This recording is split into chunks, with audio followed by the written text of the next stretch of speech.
और चीन के वित्त मंत्री ने कहा है कि पाकिस्तान मेरा दूसरा घर है। ओआईसी की बैठक में चीनी विदेश मंत्री का आना भी शायद चीन की ही कोई चाल है, जो वो पाकिस्तान के कंधों पर रखकर बंदूक चलाने की कोशिश कर रहा।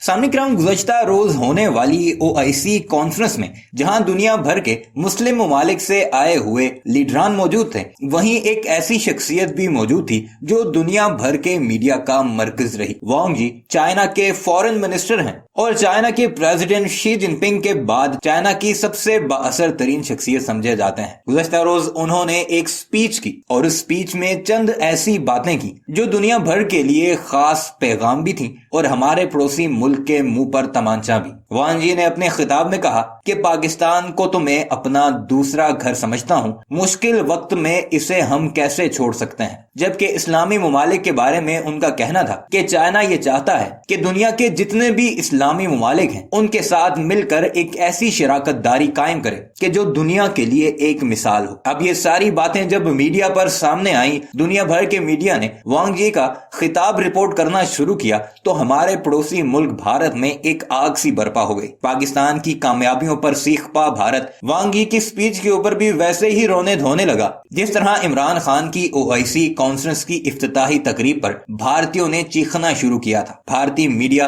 वांग जी के ये स्टेटमेंट जिसमें उनका कहना था कि पाकिस्तान तो मेरा दूसरा घर है, उसे बार बार अपने मीडिया पर चलाकर ये वावेला करता नजर आ रहा है कि चाइना और पाकिस्तान जो पहले भी एक थे, अब उनकी दोस्ती मजीद गहरी होती जा रही है। जबकि इस सारे नैरेटिव को काउंटर करने के लिए भारतीय मीडिया उइगर मुसलमानों का मुद्दा सरे फहरिस्त लाते हुए मुस्लिम दुनिया को ये पैगाम देता नजर आया कि उइगर मुसलमान भी तुम्हारे भाई ही हैं, उनके बारे में ओआईसी कॉन्फ्रेंस में तुम क्यों नहीं बोलते। लेकिन जिस तरह पाकिस्तान के वज़ीर-ए-आज़म इमरान खान ने ऑनरी गेस्ट के तौर पर चीन के फॉरेन मिनिस्टर को पाकिस्तान में मदऊ किया और उन्होंने बड़ी दिलजमी के साथ पाकिस्तान की इस दावत को कबूल किया और चीफ गेस्ट के तौर पर ओआईसी कॉन्फ्रेंस में आए, उससे भारतीयों को काफी खास तकलीफ है। जिस तरह मुस्लिम ममालिक में पाकिस्तान का असर रसूख बढ़ता जा रहा है और दुनिया भर की नजरें पाकिस्तान के साथ साथ चाइना की तरफ हैं और चाइना दुनिया की सबसे बड़ी इकोनॉमी और सुपर पावर बनने जा रहा है,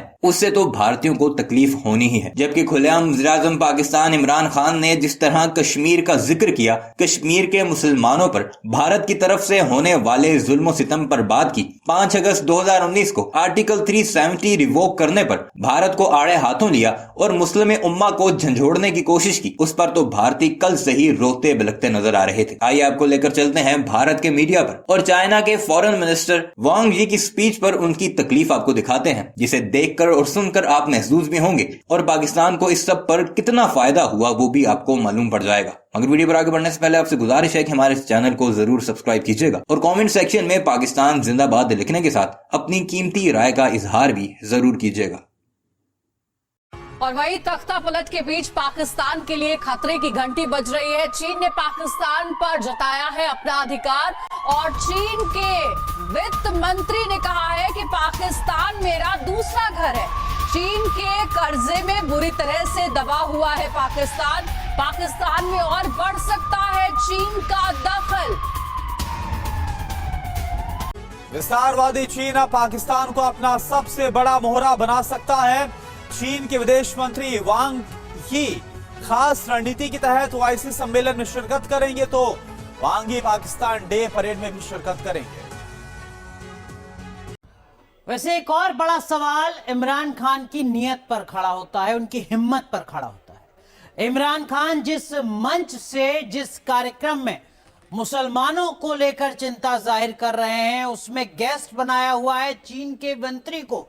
वो चीन जो पूरी दुनिया में बदनाम है उइगर मुसलमानों पर अत्याचार को लेकर। सवाल यही कि आखिर चीन में मुसलमानों पर जो अत्याचार होता है उस पर इमरान की चुप्पी का मतलब क्या है।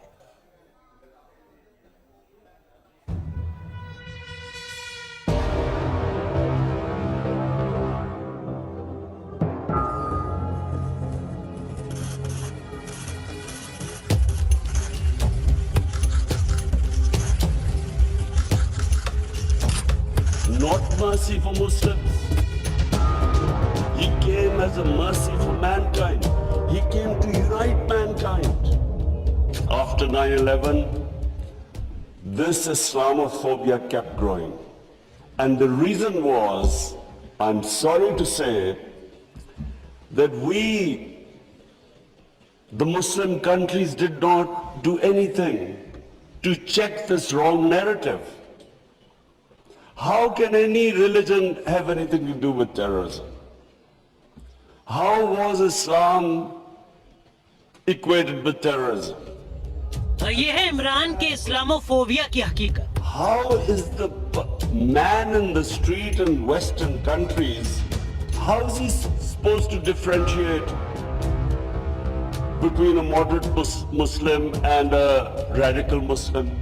How can he differentiate? ये है इमरान और पाकिस्तान के इस्लामोफोबिया का असली चेहरा। What should have been done and wasn't? The heads of Muslim countries should have taken a stand on this.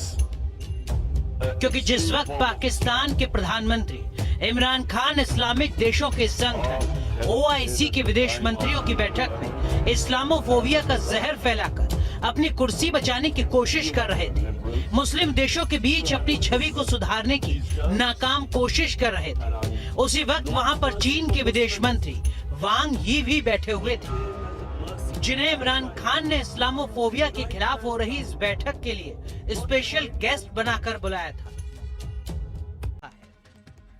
We were the only country which was लेकिन पाकिस्तान के जिहादी प्रधानमंत्री इमरान खान को मानो ये सब दिखाई नहीं देता। जब भी उइगर मुस्लिमों पर अत्याचार की बात आती है, इमरान खान अपनी आंखों पर जिहादी चश्मा लगा लेते हैं। वैसे पाकिस्तान की ये मजबूरी भी है, क्योंकि पाकिस्तान का आका चीन है और चीन से भीख पे मिले टुकड़ों पर ही पाकिस्तान पलता है। भले ही CPEC प्रोजेक्ट के तहत चीन पूरे पाकिस्तान पर कब्जा करता चला जा रहा हो, लेकिन उसके बावजूद पाकिस्तान हमेशा चीन के कदमों में ही गिरा रहता है। पाकिस्तान किस तरह से ड्रैगन का उपनिवेश बनने की तरफ बढ़ चला है, ये भी देखिए। पाकिस्तान को जून 2022 तक $6.7 अरब चीनी कर्ज चुकाना है। बताया जा रहा है कि CPEC प्रोजेक्ट के तहत 2025 तक 50 लाख चीनी नागरिक पाकिस्तान में काम करेंगे। CPEC में $60 अरब से ज्यादा का निवेश कर चुका है चीन।